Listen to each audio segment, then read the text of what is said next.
Micro encapsulation की और एक बहुत कमर्शियलाइज्ड टेक्नीक का नाम है वर्स्टर प्रोसेस।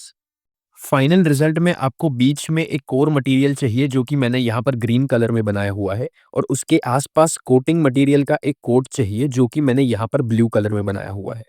वर्स्टर प्रोसेस के अपैरेटस में सबसे पहले आपको ये कंटेनर चाहिए जिसमें लिक्विड फॉर्म में कोटिंग मटेरियल स्टोर किया जाएगा, और ये कोटिंग मटेरियल कॉन्स्टेंटली आपके अपैरेटस में पंप इन किया जाएगा यूजिंग अ पंप। इनिशियली ये कोटिंग मटेरियल लिक्विड फॉर्म में प्रेजेंट है, लेकिन यहाँ पर फाइनल प्रोडक्ट में आप देख सकते हो कि कोटिंग मटेरियल पार्टिकुलेट फॉर्म में है, यानी कि छोटे छोटे पार्टिकल्स में डिवाइडेड है, और कोर मटेरियल के आसपास इसका एक कोट बन रहा है।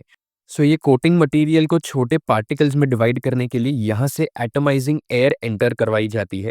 ये कोटिंग मटेरियल यहाँ से आएगा, एटमाइजिंग एयर यहाँ से आएगी, और जैसे ही एटमाइजिंग एयर कोटिंग मटेरियल से मिलेगी, कोटिंग मटेरियल को छोटे पार्टिकल्स में डिवाइड किया जाएगा जिसे एटमाइजेशन होना कहते हैं। फाइनली ये एटमाइज्ड कोटिंग मटेरियल आपके मेन चेंबर में एंटर करेगा जहां पर माइक्रो एनकैप्सुलेशन असल में कैरी आउट किया जाता है। ये तो हुई कोटिंग मटेरियल की स्टोरी। अब देखते हैं कोर मटेरियल की स्टोरी। कोर मटेरियल को एक कंटेनर में पहले से स्टोर करके रखा जाता है। यहाँ पर जो ग्रीन पार्टिकल्स मैंने बनाए हैं वो है कोर मटेरियल के पार्टिकल्स, लेकिन ये सॉलिड फॉर्म में है। अब सिंस ये कोर मटेरियल पहले से एक सॉलिड फॉर्म में प्रेजेंट है, इन्हें ऊपर की तरफ पुश करने के लिए आपको एक्सटर्नली एक फोर्स अप्लाई करना होगा, और ये एक्सटर्नल फोर्स आता है फ्लूइडाइजिंग एयर के थ्रू। यहाँ पर ये फ्लूइडाइजिंग एयर का फंक्शन है आपके कोर मटेरियल के पार्टिकल्स को फ्लूइडाइज करना, यानी कि मोशन में सेट करना।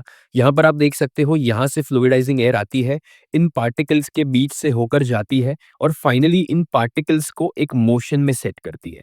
सो कोर मटेरियल को फ्लूइडाइजिंग एयर के थ्रू इस चेंबर में एंटर करवाया जाता है, and on the other hand coating material को एटमाइजिंग एयर और पंप के थ्रू इस चेंबर में इंट्रोड्यूस करवाया जाता है।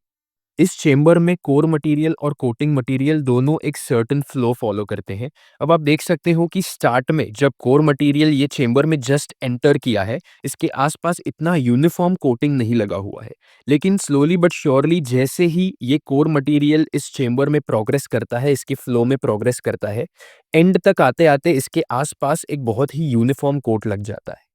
अगर ये एटमाइजिंग एयर और फ्लूइडाइजिंग एयर को कॉन्स्टेंटली इस चेंबर में इंट्रोड्यूस करवाया गया और इन्हें बाहर निकलने की कोई जगह ना दी गई, तो over a period of time in दोनों एयर का इस चेंबर में प्रेशर बिल्डअप होगा, और इस बिल्डअप को हमें हर हाल में अवॉइड करना है। इस वजह से यहाँ पर टॉप लेफ्ट में एक एयर आउटलेट दिया जाता है जिससे कि ये दोनों एयर इस चेंबर के बाहर निकल सकती है। फाइनली यहाँ पर हमें जो पार्टिकल्स मिलते हैं जिसमें बीच में एक कोर मटेरियल है और उसके आसपास एक कोटिंग लेयर लगा हुआ है, उसे हम ड्राई कर सकते हैं और हमें हमारा फाइनल प्रोडक्ट मिलेगा जो कि है माइक्रो कैप्सूल्स। ये है Wurster process for micro encapsulation.